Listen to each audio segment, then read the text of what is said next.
नवी मुंबई शहरामध्ये ऐरोली आणि बेलापूर असे दोन विधानसभा मतदारसंघ आहे आणि बेलापूर विधानसभा मतदारसंघामध्ये चांगलीच चुरस रंगलेली आहे। कारण आहे महायुतीमधील जे पक्ष आहेत त्याच्यामध्ये आमदार आहेत मंदाताई म्हात्रे, भाजपाचे जिल्हा आहेत अध्यक्ष आहेत संदीप नाईक आणि या ठिकाणी शिवसेनेचे उपनेते आहेत विजय नाहटा। या तिघांनी जोरदार या ठिकाणी प्रचार सुरू केलेला आहे। आपल्याबरोबर नाहटा सर आहेत। सर काय म्हणाल, महायुतीमध्ये दोस्तीत कुस्ती सुरू झाली आहे? नाही, आता कसं आहे की महायुतीमध्ये जे पक्ष आहेत त्या पक्षामधल्या जी मंडळी काम करत आहेत त्या प्रत्येकाला असं वाटतं की आपल्याला तिकीट मिळालं पाहिजे आणि त्याच्यामुळं प्रत्येकच मतदारसंघामध्ये थोड्या बहुत फरकाने तुम्ही पाहिलं तर महाराष्ट्रामध्ये ही स्थिती आहे। आणि मला असं वाटतं की कुठल्याही युतीने आघाडी असो किंवा महायुती असो ते आता काही स्टिकअप नाही राहिलेले की जो आहे त्यालाच तिकीट द्यायचं, कारण हे काय वैयक्तिक दुकानदारी नाही आहे। त्याच्यामुळे त्या मतदारसंघामध्ये ज्या पक्षाचा उमेदवार किंवा ॲस्पिरंट ज्याला आपण म्हणतो चांगलं काम करतो, निवडून येण्याची शक्यता आहे, त्याला तिकीट द्यावं अशा प्रकारची कार्यकर्त्यांची भावना आहे। या ठिकाणी आमदार मंदाताई बीजेपीच्या 2 टर्म त्या निवडून आलेल्या आहेत, ही तिसरी टर्म आहे। दुसरीकडे संदीप नाईक आहेत, ते या ठिकाणी पूर्णपणे प्रयत्न करत आहेत। तुम्हीही जोरदार फिल्डिंग लावलेली आहे, काय म्हणाल? नाही, निश्चितपणानं कसं आहे की दुसऱ्यांनाही संधी दिली पाहिजे असं मला वाटतं। विशिष्ट व्यक्ती आणि विशिष्ट घराणी यांनाच तिकीट दिलं पाहिजे, तो काळ आता गेलेला आहे। आणि मला असं वाटतं की लोकसभेमध्ये प्रस्थापितांच्या विरुद्ध जो आक्रोश होता तो पाहिला आणि त्याचा फार मोठा महायुतीला झटका बसलेला आहे। म्हणून नवीन चेहरे आणणं महायुतीमध्ये सुद्धा गरजेचं आहे असं मला वाटतं।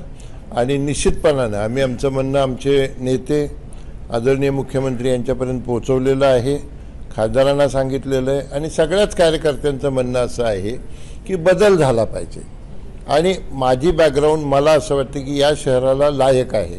या महापालिकेचा मी 4 वर्ष आयुक्त होतो, डिव्हिजनल कमिशनर होतो आणि प्रशासनामध्ये 33 वर्ष काढलेले आहेत। आणि आता नवी मुंबई ज्या प्रकारचं शहर होणार आहे त्याला मला असं वाटतं मी न्याय देऊ शकेन, म्हणून माझं म्हणणं मला तिकीट मिळालं पाहिजे। तुमच्या तिघांपैकी ज्यांना तिकीट मिळणार नाही त्यातलं कोणीतरी महाविकास आघाडीमध्ये जाणार अशी राजकीय चर्चेत कोण जाईल?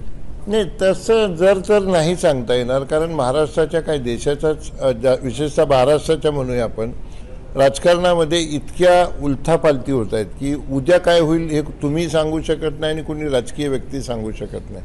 त्याच्यामुळे त्याच्यावर भाष्य करणं उचित नाही होणार। सध्या महाविकास आघाडी बरोबर तुमचं बोलणं चाललंय किंवा त्यांच्याकडून तुम्हाला निमंत्रण असं बोललं जातं? नाही म्हणता येणार तसं, अजून तरी नाही, अजून तरी नाही। आल्यानंतर तुम्हाला उघडपणाने सांगू ना, त्याच्यात लपवून ठेवण्यासारखं काही नाही आहे। पण तुम्ही शिवसेनेचे उपनेते आहात, मात्र जे तुमचे बरेच रोज कार्यक्रम सुरू आहेत ते ट्रस्टच्या नावाने सुरू आहेत। पक्षाचे कार्यक्रम आहेत पण त्याच्या व्यतिरिक्त ट्रस्टच्या नावाने पण तुम्ही जोरदार कार्यक्रम घेताय, पक्षबदल करताय?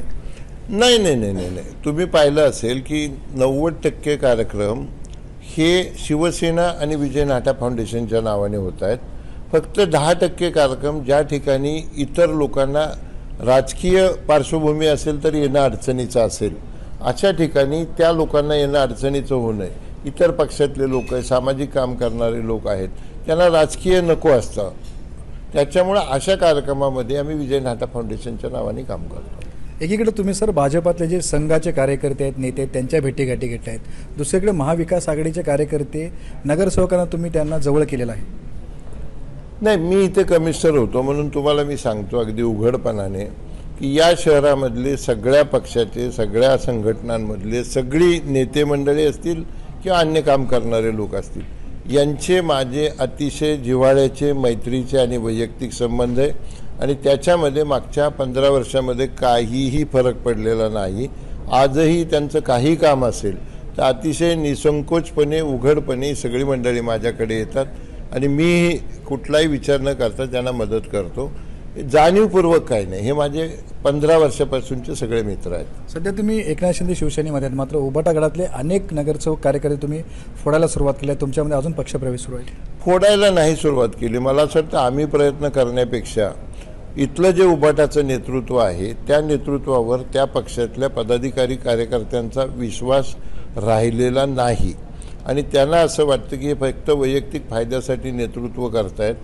उबाटामधल्या पदाधिकारी आणि कार्यकर्त्यांना कुणीही वाली राहिलेला नाही आणि म्हणून कामं होण्यासाठी, सार्वजनिक कामं होण्यासाठी ही सगळी मंडळी आमच्याकडे येत आहेत आणि मी तुम्हाला अतिशय खात्रीला एक सांगतो की एक 2-4 माणसं जर सोडली, माणसं म्हणतो मी, तर सगळे उबाटाचे लोक माझ्या संपर्कामध्ये आहेत आणि मी त्यांना देखील चांगल्या कामामध्ये सातत्याने मदत करतो. सर, शेवटचा प्रश्न, तुम्ही कुठल्याही परिस्थितीमध्ये विधानसभा लढणार आहात? 100% ते बरोबर आहे. विधानसभा यावेळी लढण्याचा माझा निश्चित विचार आहे. नक्कीच आपण पाहतो की हे होते शिवसेनेचे उपनेते आणि कुठल्याही परिस्थितीमध्ये आपण यावेळेला बेलापूर विधानसभेमध्ये उभा राहणार असल्याचं या ठिकाणी संकेत त्यांनी दिलेत. विनायक पाटील, एबीपी माझा, नवी मुंबई. एबीपी माझा, उघडा डोळे बघा नीट.